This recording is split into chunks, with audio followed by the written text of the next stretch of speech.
Côte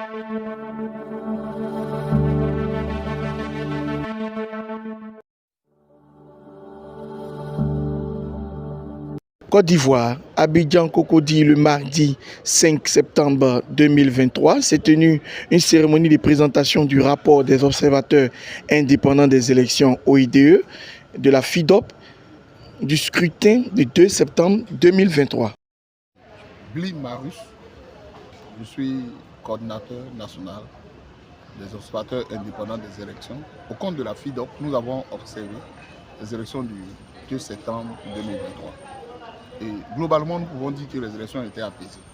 Vraiment, nous sommes satisfaits. C'est l'une des rares fois en Côte d'Ivoire qu'il y a des élections avec 0 mort. Nous pouvons alors féliciter toutes ces campagnes pour des élections apaisées. Nous avons observé aussi quelques éléments comme ça a été noté tout à l'heure à la conférence. Et nous espérons de l'État que toutes ces remarques et recommandations soient prises en compte, de sorte à ce que nous ayons un pays qui fait toutes les élections de façon apaisée. Nous nous satisfaisons de la consolidation de la démocratie dans ce pays et nous invitons tous les Ivoiriens à s'inscrire désormais dans cette paix qui peut nous permettre un développement assuré comme nous l'avons prévu dans les années à venir. Voilà. En ce qui concerne les élections elles-mêmes, nous avons observé qu'il y avait un retard dans l'heure d'ouverture. Et ce retard peut influencer l'heure de fermeture. Et vous voyez, ce retard va poser problème, notamment sur le dépouillement. Parce que quand on va fermer, le dépouillement va se faire dans le noir. Les classes, nous avons observé que les classes qui ont été utilisées pour le scrutin n'étaient pas toutes éclairées. Donc ce dépouillement dans le noir peut créer des situations de fraude. Nous avons aussi remarqué que les cartes d'électeurs qui avaient été laissées dans les municipalités ou dans le conseil régional, certains directeurs techniques les ont transportés le jour du vote pour le remettre à la CEI.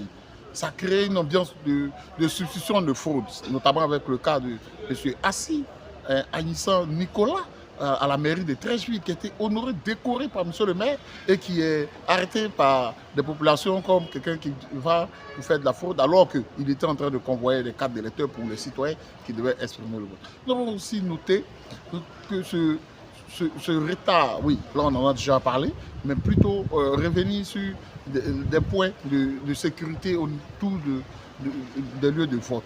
Nous avons vu un environnement qui était souvent lourd, pesant, parce qu'il y avait des jeunes attroupés autour des bureaux de vote en vue d'influencer ou bien en vue de sécuriser le vote de leur candidat. Tout ça, nous l'avons noté. Nous avons noté aussi que la liste électorale n'était pas à disposition de tous les candidats.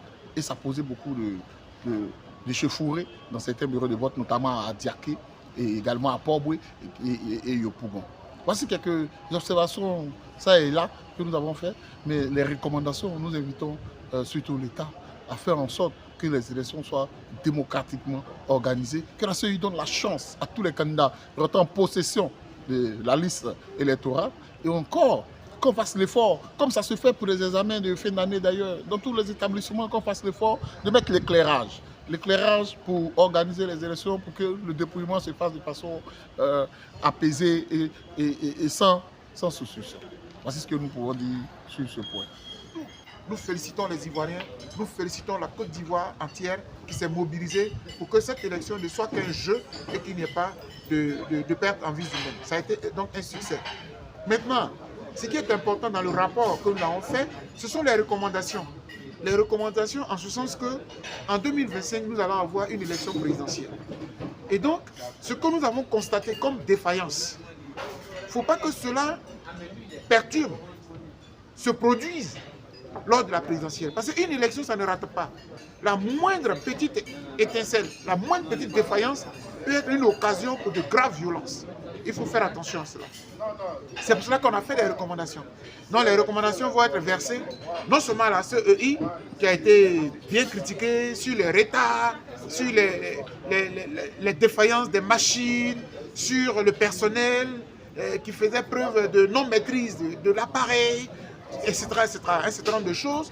mais également sur un certain nombre de sanctions que la CEI devrait prendre lorsqu'il s'est avéré que des candidats n'ont pas respecté les principes. Par exemple, un candidat qui s'amuse à donner le résultat, même en plaisantant sur un réseau social, alors que le résultat officiel n'est pas donné, c'est dangereux. Des choses comme ça, il faut les sanctionner. Il y en a qui ont fait campagne avant la campagne officielle. Ce sont des choses qu'il ne faut pas tolérer, pour qu'à l'avenir, on n'ait pas de... Voilà. Mais on a tout fait pour que... On a demandé au gouvernement, surtout à l'État, de faire en sorte que la CEI, là, elle rassure. Parce que si la CEI rassure, celui qui a perdu, il ne va pas trouver de prétexte pour parler de fraude, de suspicion de fraude. Donc il ne faut pas leur donner l'occasion. Aujourd'hui, le RADP a remporté haut les mains ces élections. Il faudrait que par là, le RADP comprenne qu'avec une CEI plus transparente, plus tranquille, plus juste, plus équilibrée, sa victoire ne sera jamais discutée, sa suprématie ne sera jamais discutée. Donc ce sont des recommandations comme cela. La liste électorale, on peut ne pas tricher le jour J, mais la liste électorale peut être déjà une source de tricherie. Donc ce sont des choses comme ça qu'on a remarquées et qu'on a relevées pour qu'à l'avenir, on fasse mieux et que dans ce pays, une élection ne soit plus jamais l'occasion de division de la nation, mais bien au contraire. Et j'ai dit.